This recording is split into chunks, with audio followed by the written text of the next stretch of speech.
Hi, I'm Max, and today I'm going to show how music can have a positive effect on our mental health. And I'll be doing this by closely following the journey of an up-and-coming rock band from Meath.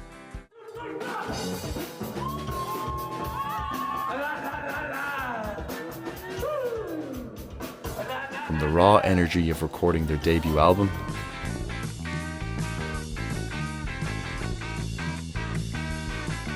to the intense preparation for their biggest gig yet. This isn't just a documentary, it's an immersive experience into the heartbeat of music and the impact it leaves on us.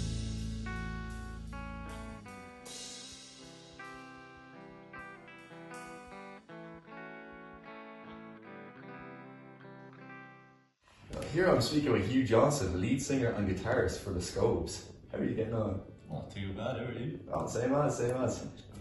You've been playing music for years now. Can you tell us a bit about what inspired you to start? I don't know, I think I used to be obsessed with like Guns N' Roses and stuff. I'm not into them that much anymore. But definitely guitar was the first thing. Apparently when I was a baby there was one song by Paul Brady that just made me like stop crying. And I just listened to it over and over again. So, I don't know, it's always been there, like, you know. So you've been playing in the Scobes for years now. How could you describe what it's like to play for them? Scintillating. It's good shit. I mean, Hugh and I got together and it was like, we were like that. We never had such like initiative in bands I was in before. You go weeks on end without being in contact or whatever, or you just hang on a song. But when we got together, we'd always work on something no matter what, whether it was individually or we just like, you know, said, fuck it, let's just get it done. I never had that before, so playing with the Scobes is good shit. Could you tell us a bit about the early days of the band, the Scobes? How did and when did it begin? Well, I was mad into writing songs, that's always been my favourite thing about music. And then I got on to Jack because I wanted to make a real thing out of it, you know.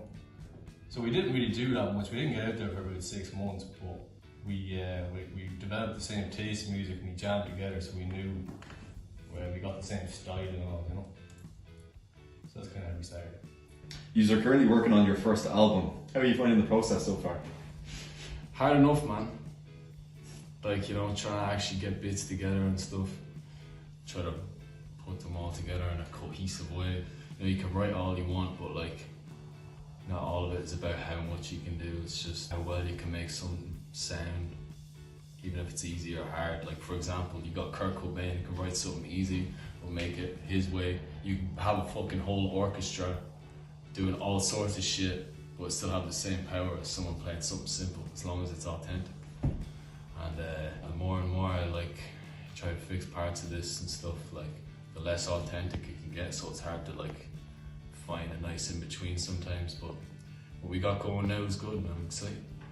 I hear that you're close to wrapping up your debut album. How does that feel? Alright, yeah, we're not that close to wrapping it up yet, but it's good, like, it's great. Like, writing songs is a lot of fun, and then actually recording them, you're picking every little detail of them, which is hard because you start kind of questioning yourself then whether it's actually good or not, and whether things should be a certain way. But we're excited, yeah. It's good. I'm excited. Would you say that music can have a positive effect on mental health? Absolutely. Yeah, man. Music is symmetrical vibrations of air. Music passes through, can make you feel a certain way. I think music can say things that, you know, words can't ever say. You don't listen to a sad song to make yourself feel more sad. You just do it because you relate to it. I think it's the closest thing to God's language, is what I say. And that's kind of what we search for. Humans sometimes, like, we don't always need someone to like solve your problems. Sometimes you just need someone to listen. Yeah. Then when you're angry as fuck, you listen to angry music. For example, rock and roll. If you want to fuck or you want to fight after listening to it, that means you probably got a good rock and roll song, you know? Yeah, it's good. The more you do it, the better you get at it. Like, you know, it's like anything. Thank you for your time, Jack. Best of luck. Thanks for your time, Hugh. No Pleasure talking to you. Thank you. Thank you. Tucked away on a secluded island in rural Ireland, Wildwater Studios is a cozy recording studio situated on the shores of Lough Swilly. It provides both analog and digital recording facilities for all artists from all corners of the globe.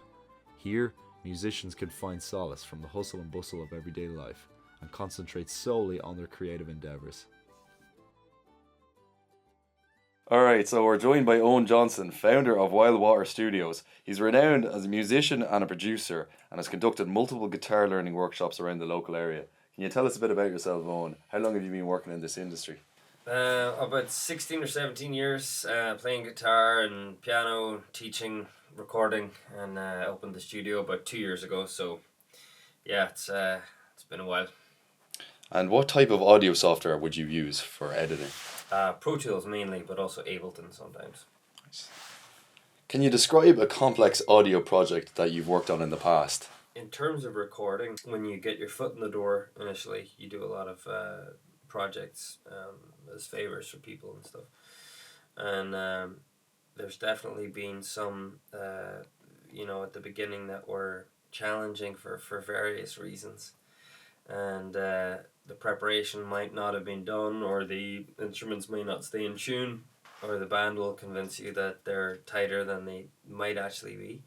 So at the beginning, there was definitely a few of those. Without getting into any great detail. Scobes,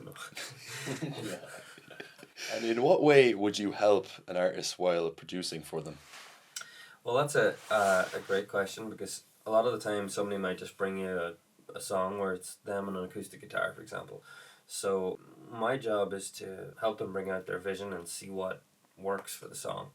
So they might be used to sitting in their room playing the guitar, and that's all they hear, and if that's what they want, that's great. But what I like to do is help them achieve their vision and offer different suggestions, offer different arrangements, different instruments and things like that. It's an interesting thing because everybody sees the world through their own eyes, if you know what I mean. They don't necessarily see things the same way as I do, or I don't, vice versa.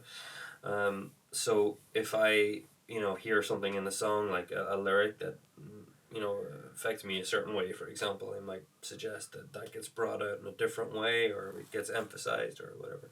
So yeah, it's a short question, but it could be a very long answer, so I'll leave it at that. Listen, thank you for your time. I appreciate the interview. Wish you the best of luck. If you had any advice for anyone out there who's aspiring to do like music production, what would you say to them? The source of what you're trying to capture is the most important thing. So these are the best tools that you'll ever have, better than any microphone. And always remember that the core thing of what you're trying to do, what you're trying to capture, is where you need to put your attention. So it's not necessarily on a mic or whatever. It's the source, the instrument, the voice, and the performance, as opposed to a million different production things after the fact. If the thing is organic and it sounds good in the room without any microphones attached to it, then you've got something good. So start there, trust your ears, and trust yourself. Thank you very much for your time. I appreciate it. Bye. See you now.